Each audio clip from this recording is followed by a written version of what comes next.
Баршаңызға қайырлы күн, достар. Бүгін сіздермен қолжетімді тағамдардан тұратын творожные шарики жасаймыз. Міне осындай әдемі шариктер шығады.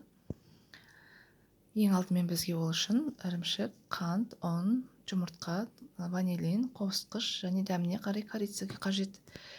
Ең алдымен ірімшікті осындай сүзгіден жақсылап тұрып өткізіп аламыз. Ірімшікті өткізген себебіміз жаңағы шариктердің ішінде түйір болып жүрмес үшін осылай әдемілеп өткізіп аламыз. Міне ірімшігіміз дайын болды. Үлпілдеп тұрған ірімшік шықты. Енді 2 жұмыртқаны қантпен жақсылап тұрып миксерлейміз. Көбіктену керек біздің жұмыртқамыз. Сонда біздің ірімшіктеріміз өте воздушный, жұмсақ болып шығады. Міне осындай миксерлеп алдық. Енді осыған ванилинімізді қосамыз. Жақсылап араластырамыз. Енді ірімшігімізді қосамыз.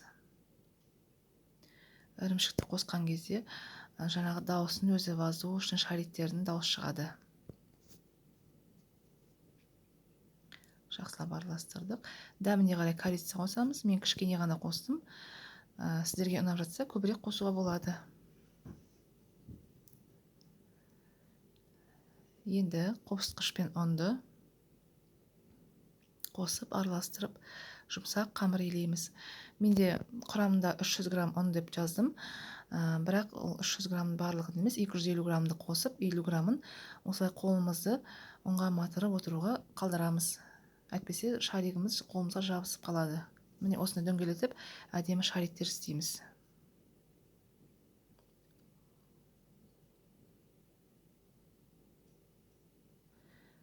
Міне шариктеріміз дайын болды.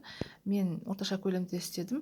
Қалауларыңыз бойынша көлемдерін кішірейтіп істеуге болады.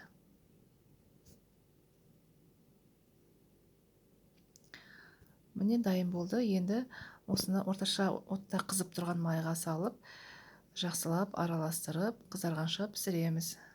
Оттарыңызды орташа отқа қойыңыздар, өйткені қатты қойсаңыздар, ортасы піспей қалуы мүмкін. Осылай салып, әдемілеп пісіріп аламыз.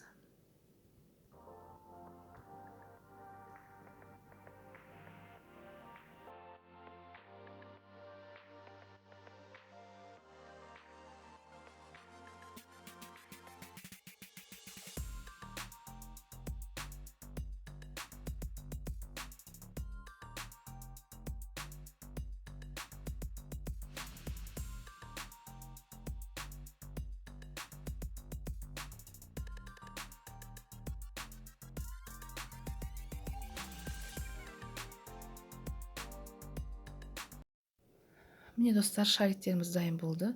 Дайындалуы өте оңай әрі дәмді болып шығады. Міндетті түрде дайындап көріңіздер. Ал менің видеом ұнап жатса, видеоның соңында менің каналыма тіркелуді ұмытпаңыздар. Және де лайк басып, комментарий жазуды ұмытпаңыздар. Менімен бірге болғандарыңызға рахмет.